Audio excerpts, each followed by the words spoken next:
is 4:35. I'd like to call the special Board of Commissioners meeting to order. Roll call, please. Krieger. Excuse. Begitt. Here. Konen. Here. Garrett. Here. Ryder. Here. Lutz. Here. Durancheck. Here.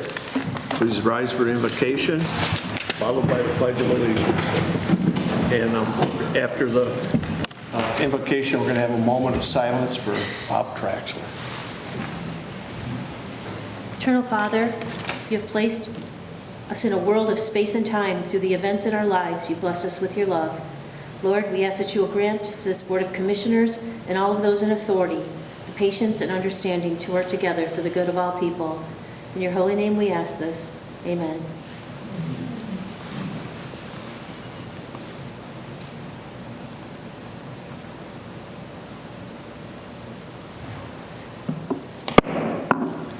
Pledge allegiance to the flag of the United States of America and to the republic for which it stands, one nation, under God, indivisible, with liberty and justice for all.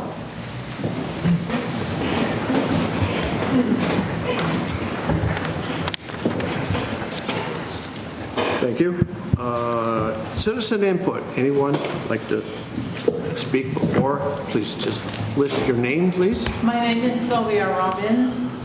I'd like to make a brief statement on behalf of Katie Lowell-Zell, who's president of the Humane Society of Bay County. So I'll be reading. Although Humane Society of Bay County strongly supports the implementation of a full-time shelter manager, we're aware that it may not be feasible at this time.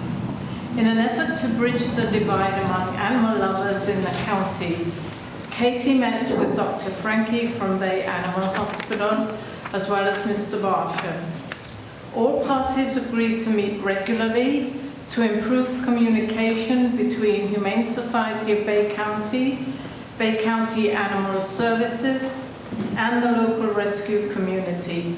Meeting regularly will help all organizations to help each other and further our mission to save, protect, and enhance the lives of animals in Bay County, as well as to continue in the direction our county is heading towards creating a no-kill community. We look forward to working in conjunction with the county to continue to ensure best outcomes for animals in our community. Thank you. Thank you. Pardon me? Ma'am, can we please have your name, please?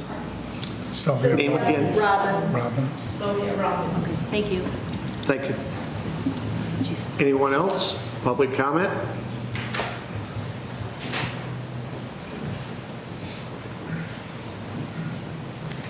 Sandy Rogers, 1111 North Water Street, Bay City, Michigan. I'm here to support Craig Gillette, Olivia, the rest of the staff, and the volunteers at the Bay County Animal Services and Adoption Center. I want to commend and thank everybody for helping, speaking, and supporting our county facility. We've all witnessed and are aware of the success of our county animal shelter in 5 short months. Our shelter is what it is today only because of the dedication of Craig, Olivia, the staff, and volunteers with their new ideas, the implementing of new policies, and everybody working together. This formula was a success that we now see. We also know the Humane Society had nothing to do with any of these improvements. If anything, the Humane Society tried to downplay and stop the momentum of our county facility. For an organization that claims they want to ensure best outcomes for animals in our community, maybe someone should have told them to stop and think before they decided to publicly degrade our facility and staff to only divide Bay County and forcing people to take sides. As an organization advocating for animals, the Humane Society should have been thrilled with the new status that our county facility has achieved. Instead, a few members decided to publicly start a protest against a resolution that would only have helped the animals. They also claimed that more animals were being killed under the watch of Craig. Yet not one of them has ever talked to Craig, and not one of them has ever walked into the county facility since Craig has been there to ask for the facts. Although Humane Society has said numerous times that this was not a personal attack on Craig or animal control, the public output on October 5th was exactly what it was. Craig, you sat there and you listened to every single word that came from the two speakers that represented the Humane Society, and you knew it was all directed at you and the facility. We all did. And their demand of full-time manager, they also wanted a person that was qualified, experienced, someone with fresh ideas, and is knowledgeable of animal welfare. One speaker took it a step further, stating, "I do not feel that the shelter can reach its full potential for serving our animals or community unless an individual is hired from the outside." Jim, the commissioners, and you, Craig, were completely blindsided with the actions and words of the speakers at the October 5th commission meeting. I and others have decided we will never support the Bay County Humane Society until a public apology is given to everyone that they directed their public statements at on October 5th. Since that'll never happen, I'm sure, I would like to publicly say to those that have worked so hard towards the success of the county facility, none of you deserve what you heard on October 5th.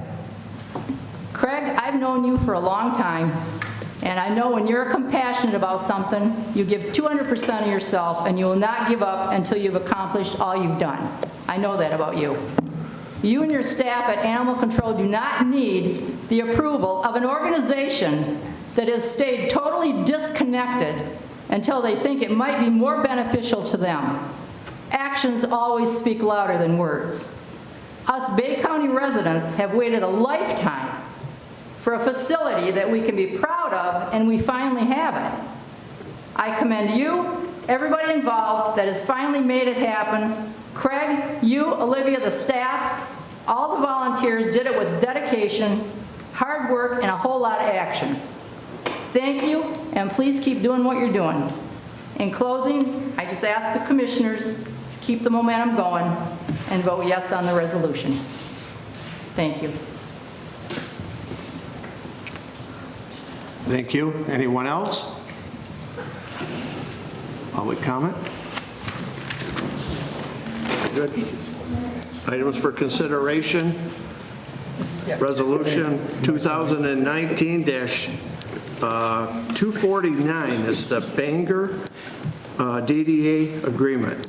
We have some new developments, and Amber is going to brief us on what has happened, as a matter of fact, today. So.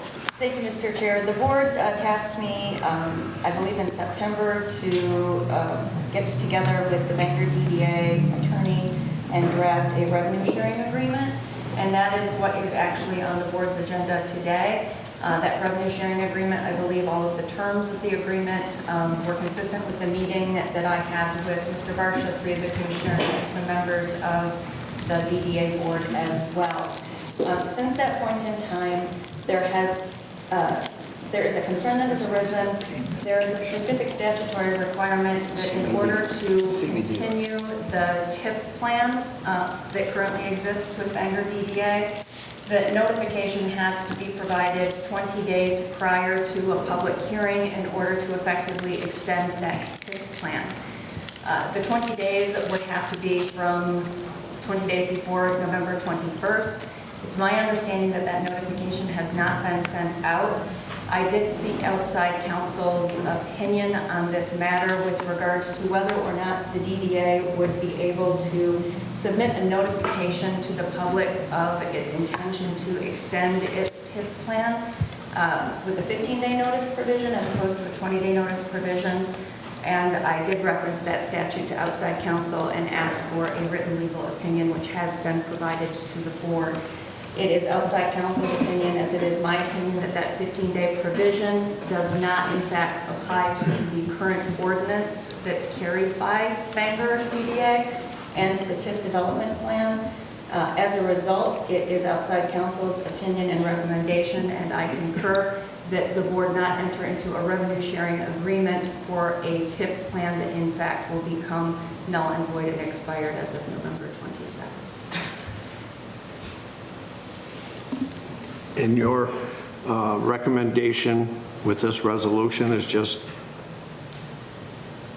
You can refer the resolution, or you can, if the resolution doesn't pass, you don't enter into the agreement. So unless you take affirmative action to vote to enter into the agreement, it is not effective. all right. Commissioner Lutz? Mr. Chairman, is there anybody from the DDA or the township that want to address us on this issue?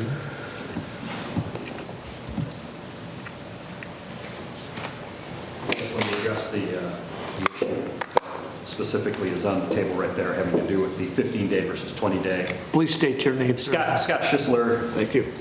1504 North DeWitt. I'm the attorney for Bangor Township and Bangor Township DDA. So the issue has to do with this notice provision.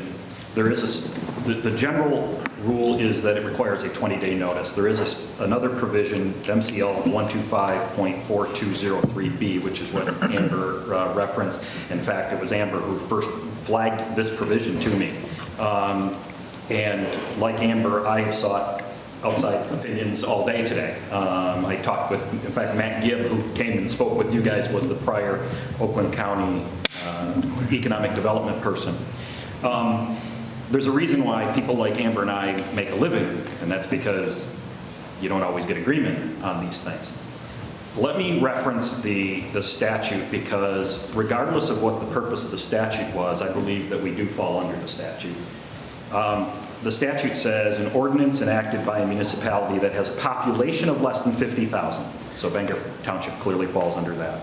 Establishing an authority, and then we don't have to worry about some of the language, because then we go to an or amending or an amendment of an authority, district, or plan, and all actions taken under that are ratified and validated, notwithstanding the notice for the public hearing on the establishment of the authority, creation of the district, or approval of the development plan, or on the amendment, was not published, posted, or mailed at least 20 days before the hearing if the notice was published or posted at least 15 days before the hearing. There's then some other language referencing that this section applies only to ordinances adopted by municipalities before February 1st, 1991. So in 1991, you have a change in, prior to 1991, there was different notice provisions. That's one of the issues. The other issue is that DDAs that were adopted prior to 1991 don't sunset on their own. They continue in existence forever until they are done away with. And so there are some special provisions that fall under this. We happen to be a DDA that existed in 1989. That's when it was first established. And we are a community of 50,000 or less, clearly. And therefore, I believe that any action that is taken can be ratified with 15 days notice. Those notices went out. In fact, I'm surprised that the county didn't get it today, because they all went out yesterday, so that we could meet the notice provisions for a meeting on the 21st of November before the TIF expires.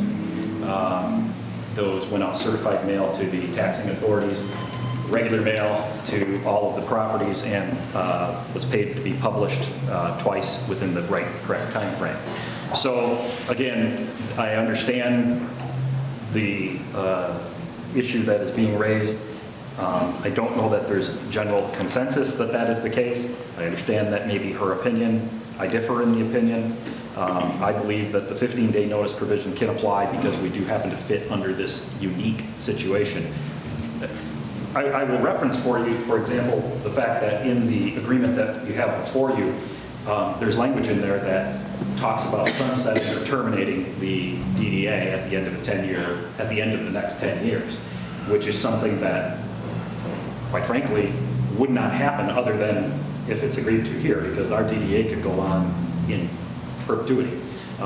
because it never sunsets. And so there are special provisions for DDAs created before 1991, and whether or not this statute is simply talking about trying to, I'm pretty sure that what Amber's opinion says is that this is dealing with actions taken before 1991 and saying, well, we'll ratify it if you didn't follow all these 20-day notice provisions and everything else. But we've had a DDA that's been in existence for all that period of time, and I don't believe that this statute would be necessary for that purpose. And so I do believe that we fit under the terms of this statute, and I believe that if you take the action to approve this today, that we can approve ours at our special meeting that is set up for the 21st, and that we can continue to move on with our 15-day notice.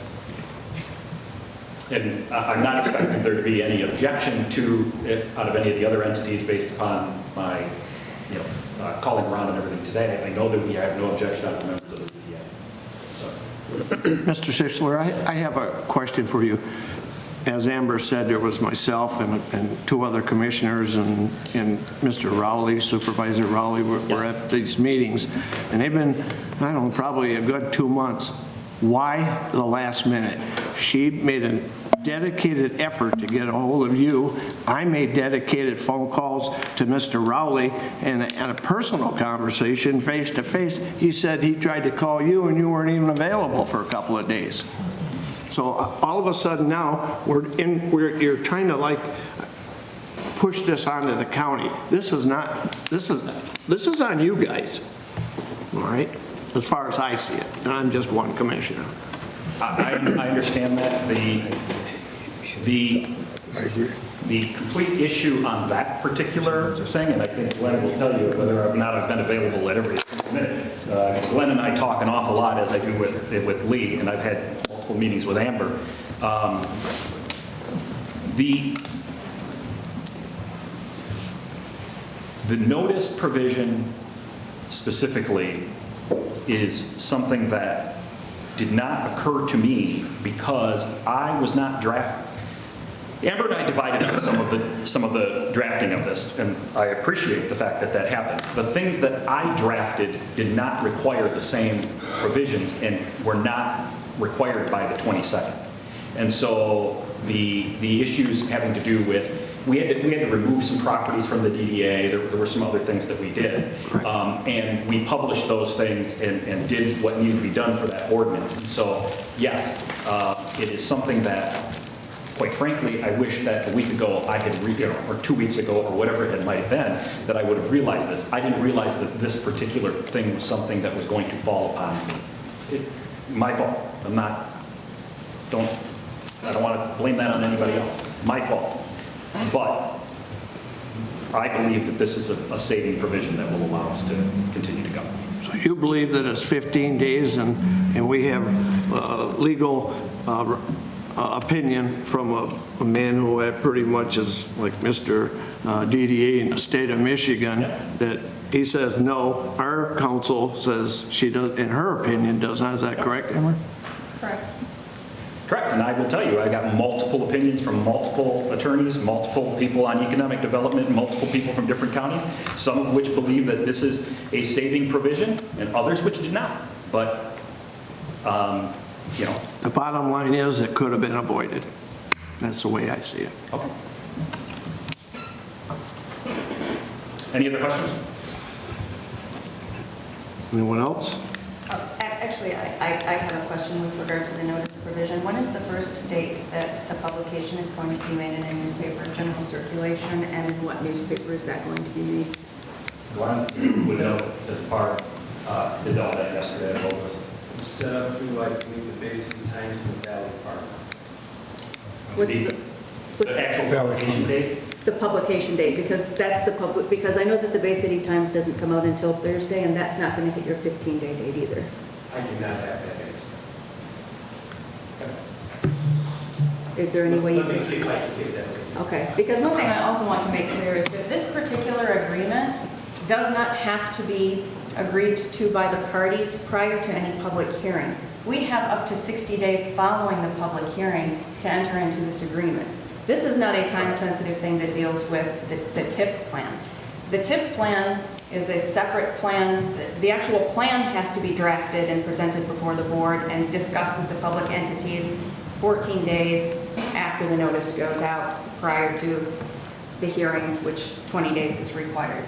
But I just want to make the statement because I don't want anyone to believe that there was a suggestion that it was ever incumbent upon the county's attorney to draft the TIF agreement for the town. And that was not what I tried, that was not what I was trying to point out. No. Okay, thank you. What it was is, and I think Amber would agree, Amber and I sent emails back and forth in a memo of understanding. It just wasn't in there. Whether I was going to draft it was not in there, was not in any of the emails I sent to you or what she sent to me, because she just assumed I was going to do it, probably correctly so. I mean, I'm not dumping that on Amber. I'm just telling you that that was not in any of the communications that went back and forth. Thank you. Recommendation, Amber, just... If the board chooses to refer this back, it does not have to make a decision on this today in terms of any timelines. All I can tell you is that I looked at the statute. I discussed this with Mr. Kilby. I don't know whether or not the township is going to meet the 15-day requirement, depending on when that publication first hits. Because if the first publication hits on Thursday, they've missed their 15-day deadline by a day. I don't know when the Valley Farmer would be published. I'm not. Commissioner Ryder? Point of order, Mr. Chairman. If there is no motion on this resolution, then no action is taken. Is that correct? That's correct. So my thought is we'd have, unless somebody has a will to do so, no motion comes out at a later date. If something can be resolved, I'm sure that we'll see it because we have time to act according to council's statement. So, thank you. Mr. Barsham. Thank you, Mr. Chairman. I'd just like to say to the board and the chair, if there is a way to salvage this, even though, a deadline was missed at this point, the Bangor DDA has a solid track record with the county. They've been very generous over the years and their pass-throughs. And I know a lot of us, worked on this issue to try to find a middle ground so that they could continue. And it's my hope that, that hopefully, Scott, you can meet that 15-day deadline. And if no action is taken today, I assume if you can meet that deadline requirement, then we could come back and favorably approve what was worked out. Thank you. Any other comments? Commissioner Coonan? If I heard correctly, according to Amber, that 15-day deadline, according to the opinion that you got from an expert, isn't valid anyway. That's the opinion that our officer. And I think Mr. Rowley or Mr. Schisler was correct. The DDA doesn't sunset, but the TIFA agreement does. It does. So it expires on its the DDA is always going to be there. It's just the TIFA agreement. It's a question of whether or not there's any tax revenue to capture. Commissioner Ryder, did you have anything else to add? No. Commissioner Lutz? So, I'd like a little clarification. Council, if I may, Mr. Chairman. So, we can approve this agreement after the public hearing. You technically could. My preference would not be that you wait until after the hearing, but you could. The problem that you run into is that the new TIF that is proposed is going to have to comport with the agreement that you have basically reached here. If it doesn't, then you can object and opt out of the TIF 100%. You have an opportunity within 60 days after the public hearing as a county to opt out of the TIF and not have any of the county's taxes captured. This agreement was a way to avoid that opt-out. It could be referred, even if you were looking for some period of time to reconsider, certainly could be referred to next week's full board meeting. You could bring it up at that point in time, see if the 15-day requirement has been met if in fact you wanted to consider it the 15-day requirement. The legal opinion that I received from outside counsel, because I wanted to ensure that this was not just my interpretation of the statute that the board was relying on, comported with mine.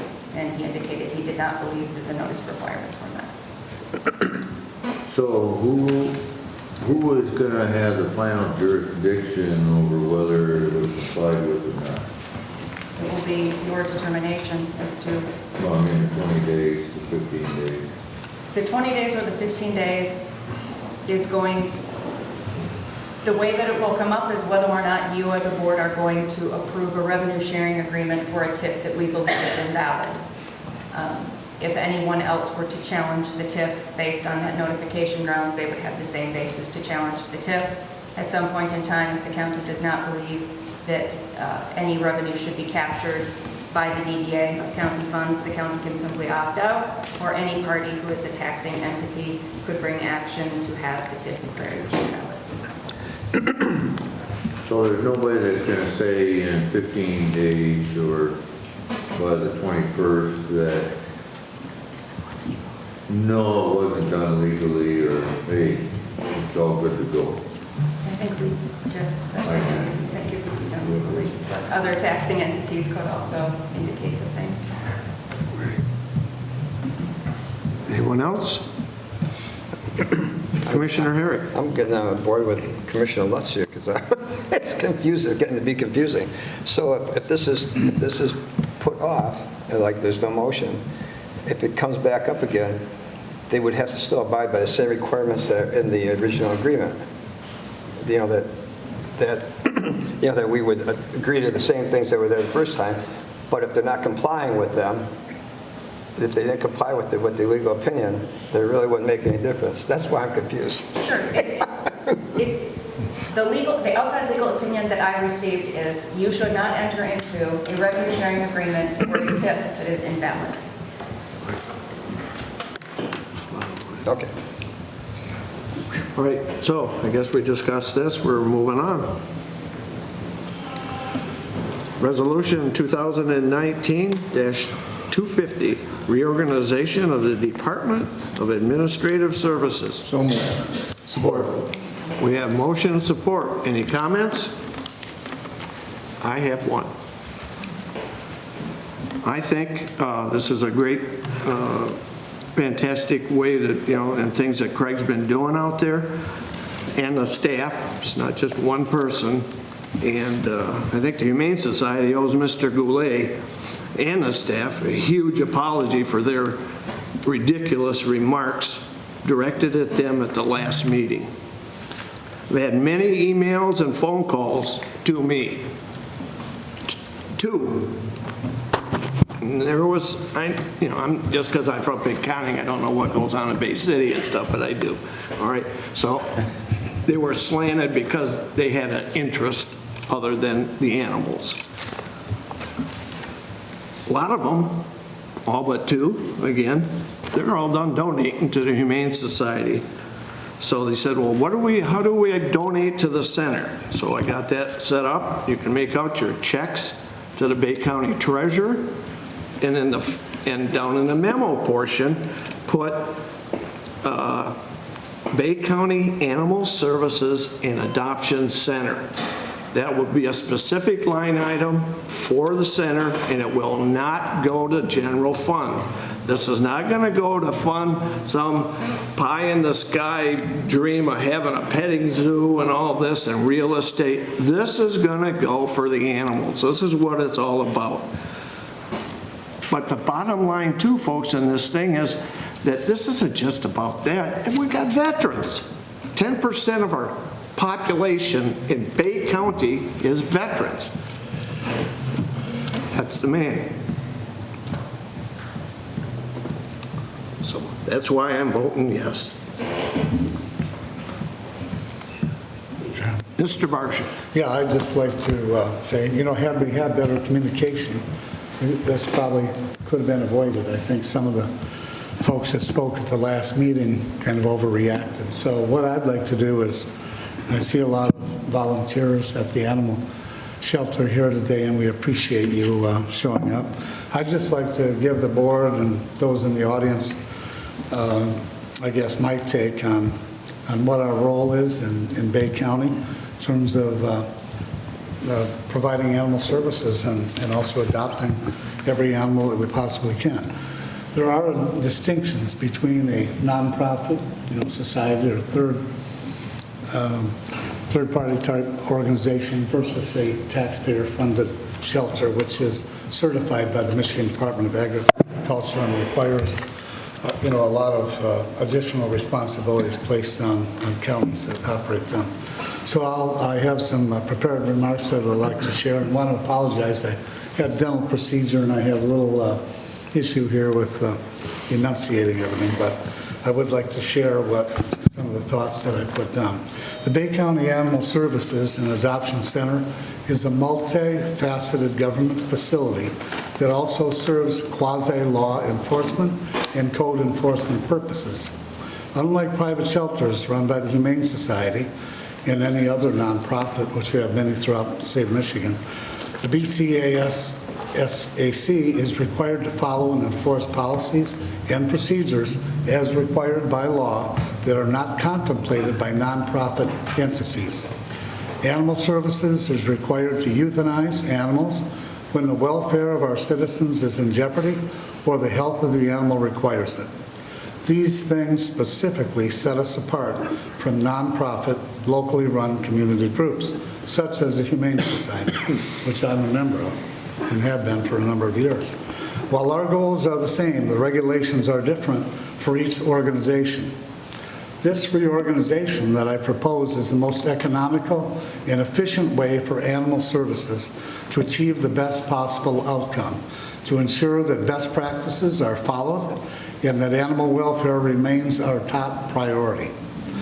Craig Gillette is passionate about animal welfare. He has made significant changes and improvements that even the Humane Society has recognized. This includes dramatically increasing donations, adoptions, community events, and implementing all the best practices that were not previously implemented. Craig is an exempt or an at-will employee, meaning that he is not paid overtime for the hours that he puts in. Craig puts in many, many hours after work and on the weekends at Animal Services. His wife and kids enjoy helping the animals during their free time as well. Craig's dedication to animal welfare is indisputable. The current budget allows for a part-time manager, which would not be able to work over 29 hours per week due to health insurance rules under the Affordable Care Act. If the board would approve a full-time manager, which has not happened or certainly not been an inclination to do so historically, a cap is at 40 hours for full-time because of overtime requirements. Craig is already putting in more than 40 hours a week at the shelter, even while managing his other duties. This reorganization will remove some of his current duties to allow him to focus on the shelter even more than he already does. Overseeing the Animal Services and Adoption Center also includes the responsibility of managing several employees who are part of different union contracts, as well as the financial aspects of the day-to-day operations using Bay County's financial software and following county policies. Craig already has experience with the financial software and managing these employees, which will further the goal of a smooth transition into permanent leadership at the shelter. As an animal lover myself, I know this is the right path to give our animals the best care possible, continue to achieve our no-kill status year after year, support our animal services employees and volunteers to ensure the animals are getting the care they deserve, and our community partners the confidence that we will continually put animal welfare at the very top of the priority list, always. Thank you. Anyone else? All those in favor? Aye. Opposed? Motion is carried. Thank you. Resolution 2019-252 from, this comes from Commissioner Vaughn Begic, their district, Veterans Affairs Committee, in recognition of Veterans Day. Adam, would you read the resolution, please?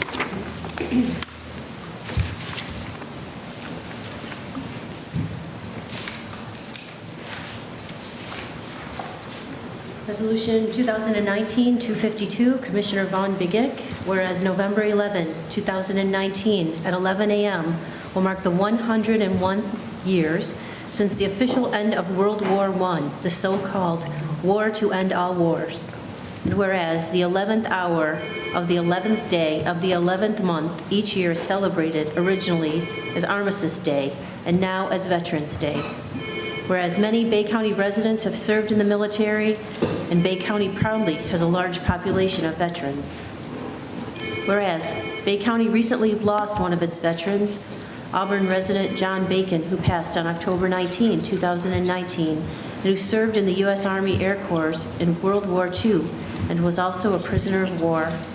Whereas many of our aging World War II and Korean War veterans are passing away, and it is necessary to honor and pay tribute for their service to the United States of America, therefore be it resolved that the Bay County Board of Commissioners recognize all veterans who have selflessly served and who continue to selflessly serve their country to protect us and our freedom. Signed, Vaughn Begic, 3rd District County Commissioner and Veterans Affairs Committee. Thank you, ma'am. I'll move that resolution. Support.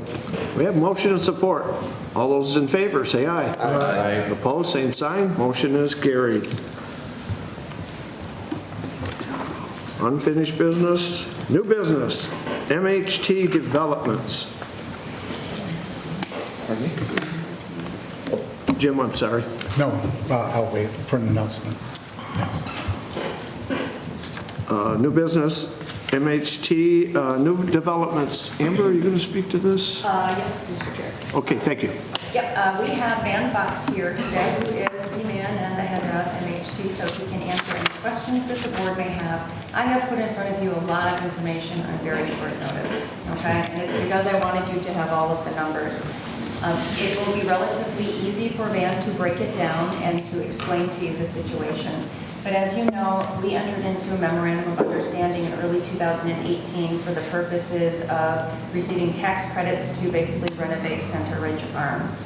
We were initially going to proceed receiving some funding through a specific type of mortgage through HUD. Van has put a lot of work with his company into a good deal of investigation and drafting of reports and speaking with different entities here, there, and everywhere to determine what type of funding would be available to make this project go forward. Unfortunately, our original funding prospects did not pan out due to the fact that we were not going to generate enough revenue from the rents at Center Ridge Arms, just due to the rental rates that we're allowed to charge. So Van has received an opportunity, if we can submit an application by this Friday, to receive alternate funds through MHTA in order to make this project happen. At the end of the day, the county will see over a period of time approximately $1.3 million in unrestricted revenue from the renovation of Center Ridge Arms if this deal is to be approved. Those are the current projections that we have. Are you asking us to approve this today? Yes, because our application has to go in on Friday. What this basically, this is not a new concept for the board. This is the exact same MOU that we entered into before with some very minor, non-legal, non-substantive changes. Unfortunately, our prior resolution was very, very specific, and it referenced the HUD loan that we were going to use to finance the project. So I can't use that same resolution to have the board chair sign an amended MOU. I have to get a new resolution in order for him to sign an MOU, which is why I had to come back before the board. However, since we were coming back, I wanted you to be able to ask Van any questions that you had with regard to how we're going to get the funding for that project and why it is that we're going a different route rather than the original HUD mortgage. Van, you want to step up? I guess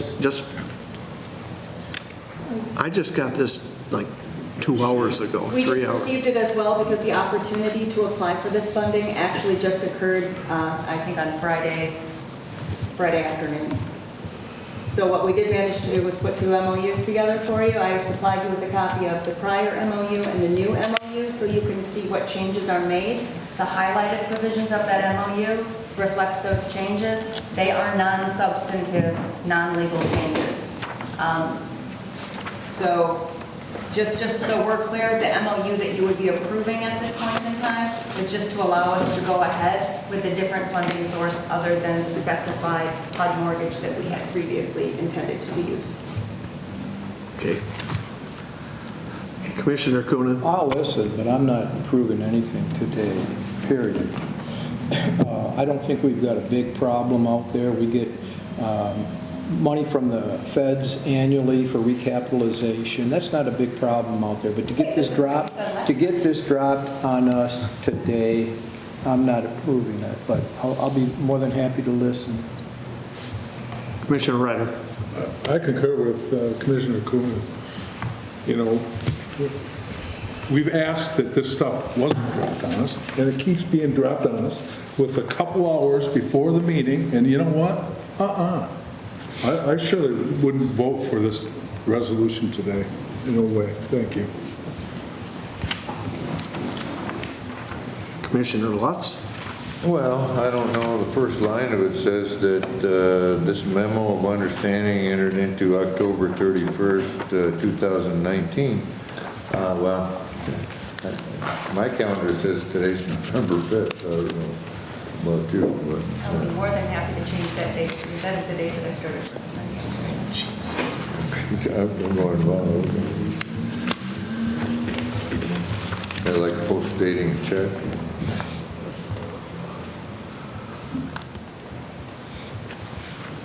Commissioners, what's your pleasure? Refer?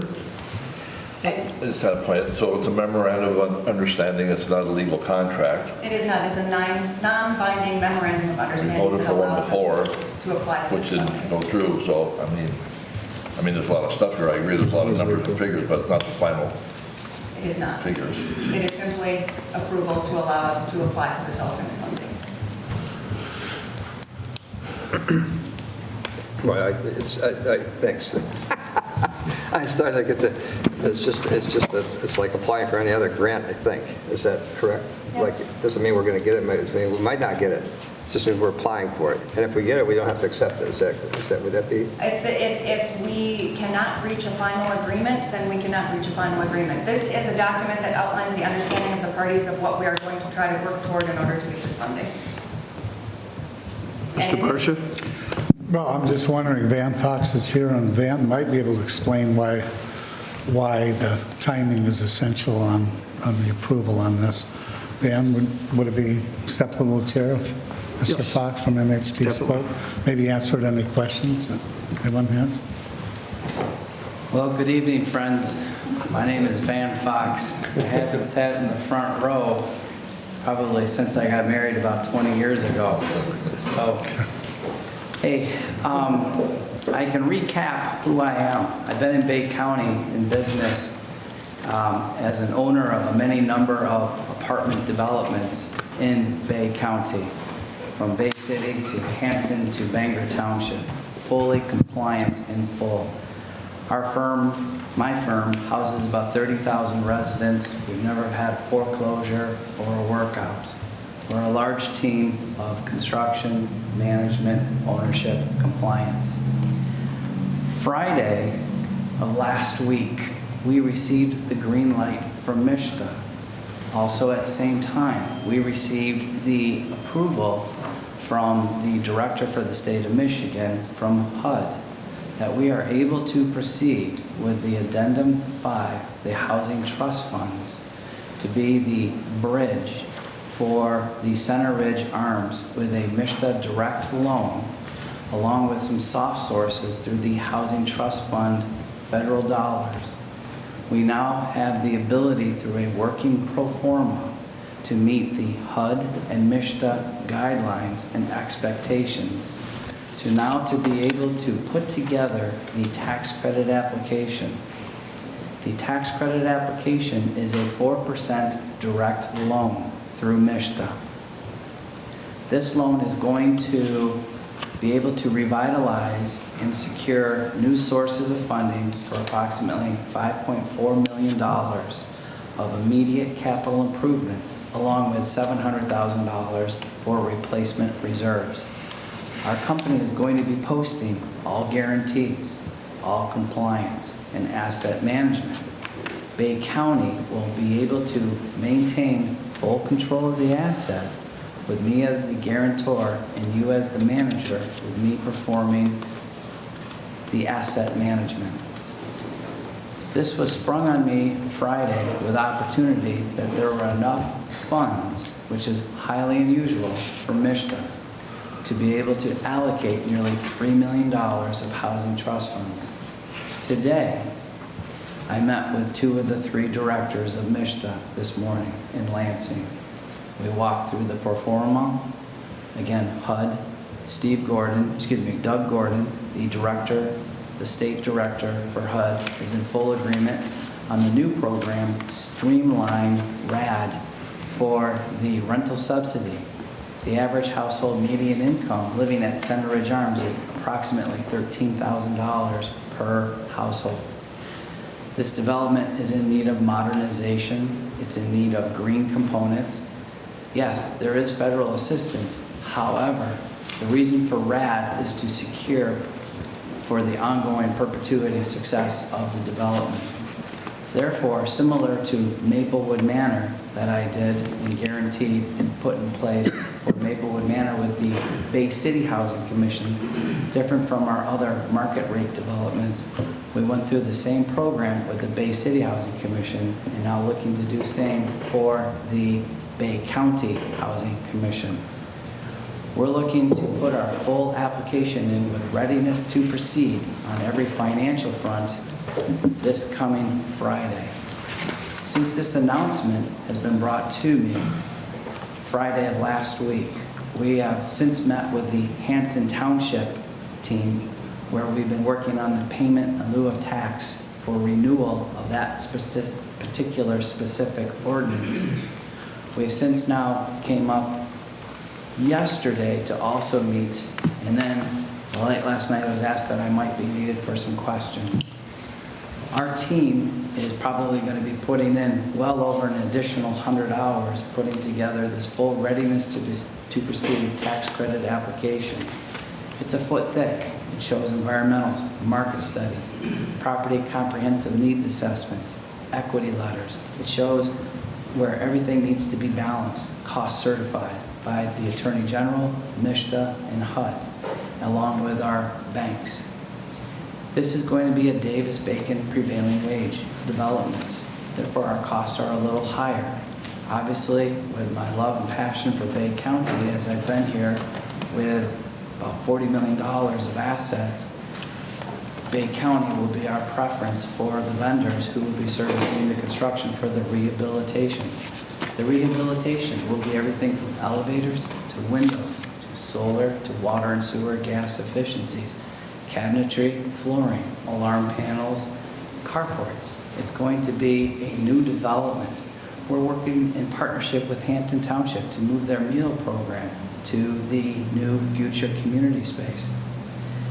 Gentlemen, ladies, I'm totally open for tours to show you what was done at Maplewood Manor. Also to show you how we're fully compliant with rental registration, bills, and everything for the 2 Midland Manor developments that we own, the Orchard Manor, the Village Square, the Sherwinjo, Raven Webb developments that we own in Bay County. We're here today to ask you this short wick. I totally understand your frustration for this last minute. It was not easy to go to Mr. Barsha and Amber to explain this short wick. There have been a many number of calls with working with HUD and MHT and meetings with the Bay County team at the executive level to now get us to where we are at today. Today, we hope to submit a tax credit application this Friday. We are looking to get that application approved in about the next 60 days. We're looking to go to the Board of MHT. That would happen probably in February, and then to proceed to a closing approximately 60 to 90 days after that, recognizing that we close second quarter, end of second quarter of next year, 2020, with a 12-month construction period. There will be approximately a $45,000 per unit renovation. That includes common areas, interior, and exterior. The needs of this development were no different than what Maplewood Manor was. We're coming in today, scrubbing your expenses compared to our expenses to come up with the appropriate net operating income, along with having the operating deficit reserves, appropriate replacement reserves, to see through for the next 20 years to be able to provide the best service, best practice for unit turns, and to be able to maintain what appears to be the average age of approximately 58, age 58 of all of our residents. The state definition is 55 for elderly, federal is 62. We would be abiding by the state age 55. Obviously, seniors are our preference, but this will still remain a family development. We are having to move like NASCAR on renewal of the MOU to submit as, quote, land control in our operating agreement in our tax credit application. This tax credit application has the first phase of approximately 33 exhibits. One, that will be green. Two, we are environmentally clean. We're not, we need a remediation, whether that's a DEA or a due care plan. Two, certification of the scope of work, you know, and it just goes on and on from there. So this by no means is a sale right now. We can happily break down, give tours, and drive you through with MHTA, with HUD, on what we are attempting to do now. The promises made are being kept back from 2018, but now we have the reality of being able to restabilize this development. We're excited for this, and again, we're providing all guarantees for compliance and financial to this development. Without getting the MOU signed, by no means am I threatening or anything like that. This will not happen, the redevelopment of Center Ridge Arms right now. There might be a new program, because there's been new programs that have since been introduced. When we first came into this program, the modified bond pass-through, 4% bonds were at 3.24%. Now today they're at 3.17% less value. Therefore, more equity is needed. So today we're at a prime position to be able to capture some MHTA dollars with under the 811, the Housing Trust Fund dollars through the federal government, along with doing the Streamline program through HUD. A lot of this is very foreign, but again, more than willing to sit down, to tour, and to drive you through what we're doing with MHTA, what we're doing with HUD for the restabilization of Center Ridge Arms. I understand that aesthetically it's pleasing and it smells nice, but we must understand that in order to secure its fate for the next 20 years, much needs to be done. That development today is clean and it operates, but not as efficient or effectively as it will after construction. Now, we will be putting together the plans and specs along with the county, working with the Hampton Township folks for fire panels, for security runs, fire safety, police. We're going to be working together on the scope of work and obviously be nailing down our Bay County construction team who can work on this development. It's completely understood with me. And again, Davis-Bacon prevailing wage. So Team Bay County, what I'm asking to do is to renew the MOU. I'm looking to include that as my exhibit. The partnership is 51 Bay County, 49 MHT. My team thinks we're nuts because we're doing 100% of the work, and yet we are posting all these guarantees, recognizing there will be a lot of asset management assistance. I am here, my family's been here in Bay County for over 100 years. I might not live here, but my family still does live here, coincidentally, and they're business owners in this community. I am here because they were here, my grandparents were here, my parents were here, and now I'm investing more here. How about some questions? Please. I think you stated it very well. Commissioner Begay. So you missed the Friday deadline that money is here right now, so you missed the deadline this Friday. It's like a long ways down the road before you can apply, have a chance to get the money. If I miss this Friday, I won't be back. And I'm not selfishly saying that. It's not because of our workload, all of our developments that we're doing throughout the country. It's just that the Housing Trust Fund opportunity, that window is so small. And again, if we were to break up into teams, I can easily start wheeling you over to the States, to Mishta. I can wheel you down to Detroit, so you can hear everything, learn everything firsthand. So the promises made are going to be kept by me with our organization to benefit you. I would be ecstatic so you can start to understand what RAD, Streamline, 4%, HTF, I would be ecstatic for you to start to learn the compliance, the reason, the rationale why HUD is so willing to restabilize this asset with immediate meetings, starting after Friday's submission. Yes, sir. Commissioner Coonan?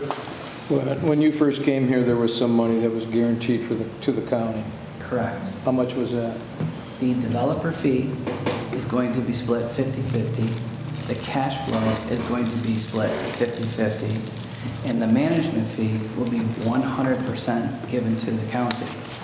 Now, the county is not realizing any management fee to date in history of managing that asset. But there was a number stated when you first came here. How much Yes. was that? I can answer that for you. The pro forma that's being vetted by all parties right now has a developer fee of $1,015,000. That would be split 50-50. With an escalation factor of 3% for the management fee, that management fee with the county starts out at $53,000 per year.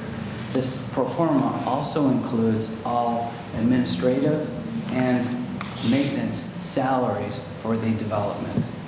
There will be some new software to put and produce because Mishta has certain software requirements, as does HUD, that currently does not exist. But the cash flow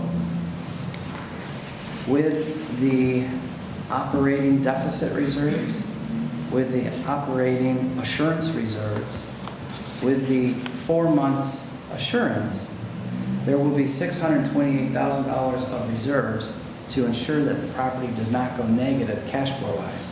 Currently, I don't know, Zach, if I can kindly introduce Zach, the executive director, operations existing right now has approximately how much in operations? We've not budgeted at a break even year to year.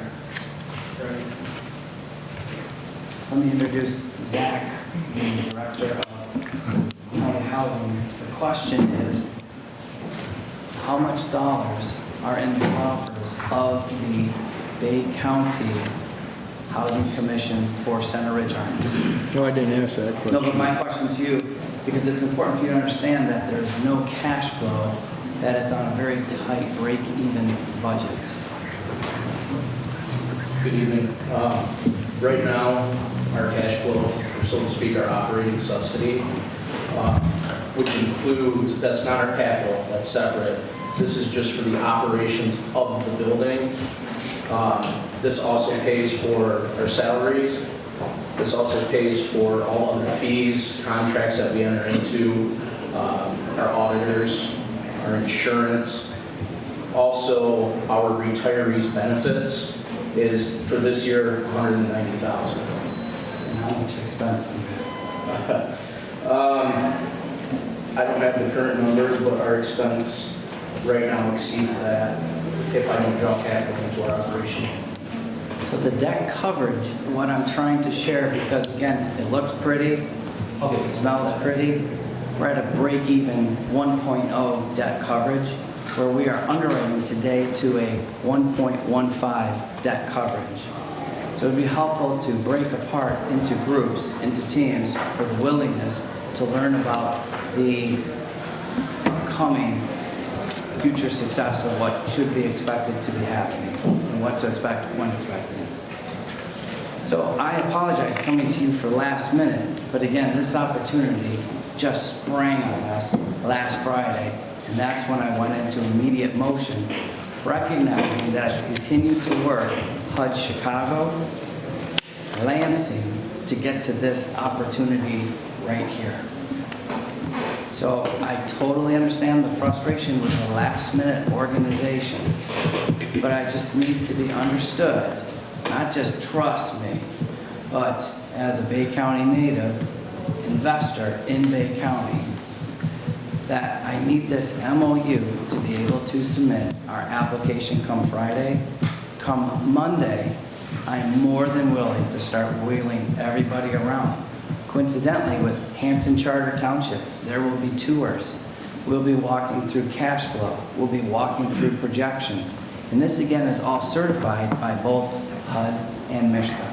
Yes, sir. Commissioner Coonan? If I remember correctly, these employees that are there right now are no longer going to be county employees at some point. No, correction. They will always remain Bay County employees. Always. Same benefits that they have now. Correct.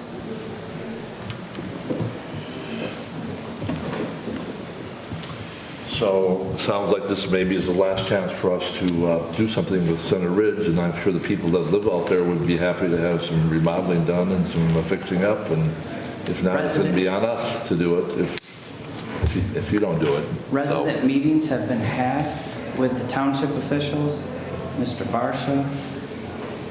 We have had full participation with every resident. They are geeked. They are stoked. This will be 5-star. There is full willingness. No resident will be relocated. No resident will not want this to have happen. Yes. Commissioner Lutz?